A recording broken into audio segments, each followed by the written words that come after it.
मालिक रज़ी अल्लाह तआला अन्हु फरमाते हैं कि वो इल्म कि जो फिराया न जाए वो उस कुएं की तरह है कि जिस कुएं से पानी न निकाला जाए तो जो पानी उसमें पड़ा है जब निकलेगा नहीं तो वो पानी बासी हो जाएगा। एक दिन आएगा कि वो पानी इस्तेमाल के काबिल नहीं रहेगा। खड़ा है पानी, निकल नहीं रहा, मजीद नए नीचे से नया आ नहीं रहा, तो वो पानी बदबूदार हो जाएगा, किसी इस्तेमाल में नहीं रहेगा। लेकिन वो कुआं जिससे इंसान भी पिए, जानवर भी पिए, खेत की सैराब हो, फसलें पके, पानी हर रोज निकले, नीचे से नया ताजा निकला, उसका पानी कभी बासी नहीं होता। जब भी देखो पानी तरोताजा रहेगा, पानी तुम्हें शफाफ मिलेगा, ताहिर मिलेगा, मुताहिर मिलेगा, इसलिए कि पानी निकल रहा है उससे। तो पानी जब निकलेगा खेत सैराब होंगे, आगे फसलें पकेंगी। और ये इल्म की मिसाल है, जो इल्म सीने में छुपा रहे वो इल्म बंदे के लिए नुकसान का सबब बनता है। और जो इल्म आगे फैलता रहे, जिस तक पहुंचेगा फायदा उसे भी मिलेगा, जो फैलाएगा अल्लाह उसे भी बरकतें अता फरमाता जाएगा। हजरत अनस बिन मालिक रज़ी अल्लाह तआला अन्हु फरमाते हैं फवल्लज़ी नफ्सी बियदिही मा मिन मुतअल्लिमिन यख्तलिफु इला बाबिन आलिमिन। हजरत अनस बिन मालिक रज़ी अल्लाह तआला अन्हु कसम उठा के कहते मुझे कसम है उस ज़ात की जिसके कब्ज़े कुदरत में मेरी जान है। फरमाते हैं मा मिन मुतअल्लिमिन, मुतअल्लिम कहते हैं इल्म हासिल करने वाले को, तालिब इल्म को। फरमाया जो तालिब इल्म यख्तलिफु इला बाबिन आलिमिन, वो किसी आलिम के दरवाजे पर जाता है, किसी आलिम दीन के पास जाने का सबब क्या है? किसी उस्ताद के पास, किसी आलिम दीन के दरवाजे पे जाता है उससे इल्म सीखने।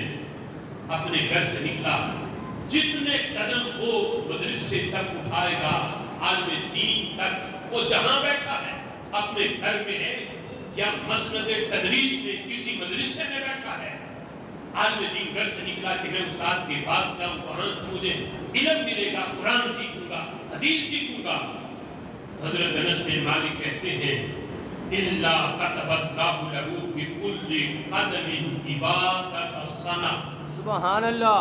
रब्बे जुल जलाल उस तालिब इल्म को जो उसने अपने घर से निकलकर आलिम दीन की तरफ, अपने उस्ताद की तरफ उठाए हैं, अल्लाह हर कदम के बदले उसे 1 साल की इबादत का सवाब अता फरमाता है। सुभान अल्लाह। इल्ला कतबल्लाहु लहू बिकुल्लि कदमिन इबादत सना, हर कदम के बदले उसके नामा अमाल में 1 साल की इबादत, उसका सवाब बंदा।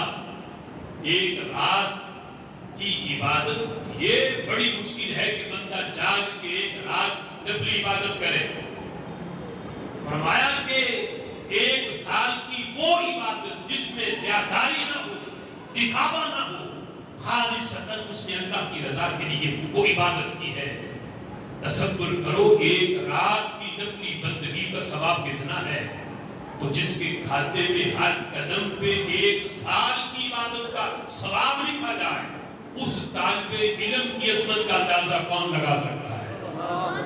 हम दुनियावी तालीम के मुखालिफ नहीं, लेकिन ये भी बताना चाहते हैं कि ये शान किसी जो है वो ऑक्सफोर्ड यूनिवर्सिटी में पढ़ने वाले तालिब इल्म को नहीं मिलती। ये दीनी मदरसे की फटी पुरानी चटाई पे बैठ के हदीस पढ़ने वाले को मिलती है। सुभान अल्लाह। अगरचे वो एसी में बैठ के अंग्रेजी पढ़े, हम इसके मुखालिफ नहीं, जरूरत है इसकी, लेकिन आज वो अंग्रेजी पढ़ने वाले, दीनी मदारिस में पढ़ने वाले तालिब इल्म को हकारत की नजर से तो ना देखे, पहले अपने गिरबान में झांके कि वो जो कुछ सीख रहा है उसका फायदा सिर्फ दुनिया में है। लेकिन मदरसे की चटाई पे बैठ के कुरान पढ़ने वाले की शान ये है, वो जो पढ़ रहा है इसका फायदा दुनिया में भी है, अल्लाह कब्र व हश्र में भी अता फरमाता है। सुभान अल्लाह। और सिर्फ फायदा उसे ही नहीं, सिर्फ उसे ही नहीं, जिस माँ ने सुबह सवेरे उठा के तैयार किया, जो बाप उसे दुआएं दे के उसे خرچہ دے کے گھر سے رخصت کیا، اور جس بوڑھی دادی نے اس کے لیے دعائیں مانگی، خاندان جس کے حافظ قرآن پڑھنے کی تمنا اور دعائیں کرتا ہے، صرف انہیں ہی فائدہ نہیں ملتا، 7 پشتوں تک اللہ اس عالم دین کے خاندان کو فائدہ عطا فرماتا ہے۔ سبحان اللہ، کتنی عظمت ہے، کتنی شان ہے، جو پڑھ رہا ہے فائدہ اس میں بھی ہے، لیکن 7 پشتیں جو پچھلی ہے، رب ذوالجلال اس عالم دین کی برکت سے،